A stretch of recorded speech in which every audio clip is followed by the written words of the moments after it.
টিমের জন্য একটা বিগ ব্রেক থ্রু হলেও হতে পারে, তবে সেটা হলো না। এবার মানিক ভার্সেস টপ ওয়ানদের ফাইট স্টার্ট হবে এন্ড সেখান থেকে আনসু ওয়াইটি জাস্ট সুযোগের সদ্ব্যবহার করলেন, বেরিয়ে গেলেন। বিডি টপ ওয়ান ভার্সেস মানিক, ফাইটটা হবে লেভেলে সেরা কিছু শো আমরা এখান থেকে দেখতে পারবো। আর নোন কিন্তু রয়েছেন, পজিশন বানিয়ে রয়েছেন এখন পর্যন্ত দিবস গেমিং থেকে একজন প্লেয়ার। সিচুয়েশনটা কিন্তু দেখছেন কন্ট্রোলে নেওয়ার ট্রাই করবে দুটো দলই, তবে থার্ড পার্টি এন্ট্রি হলে কিন্তু বিপদ দুটো দলের জন্যই। যে কোনো একটা টিমকে এখান থেকে কিন্তু পিওর চেক মিড দেওয়া পসিবল, ফুললি চেক মিড দেওয়া পসিবল। আলিফ সামনে রয়েছে, আলিফের কাছে 590, অনেকটা ড্যামেজ কিন্তু জুড়ে দেওয়া হবে। সামনে কিন্তু স্পাস দেখতে পারবো মানিকের কাছে, মানিক স্পাস থেকে ট্রাই করবেন নক নেওয়ার জন্য, মানিক এই মুহূর্তে নক হয়ে গেছেন, মানিক নক হয়ে যাবেন, আলিফ নক হয়ে যাবেন। শোরবের সাইড থেকে ড্যামেজ যাচ্ছে, ফাহাদ চলে আসবে। Fahad is a very good performer and দলের জন্য বিগত দিনগুলো তো ভালো করেছিল এবং এই জায়গায় হ্যাশট্যাগ টেনে না ভাই রাইটি তারকে ভ্যানিশ করবে।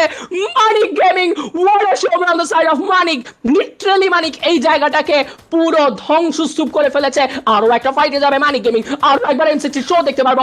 what a performance, what a 1v3 class from the side of Manik. Literally Manik ডমিনেশনের তুঙ্গে। মানিকের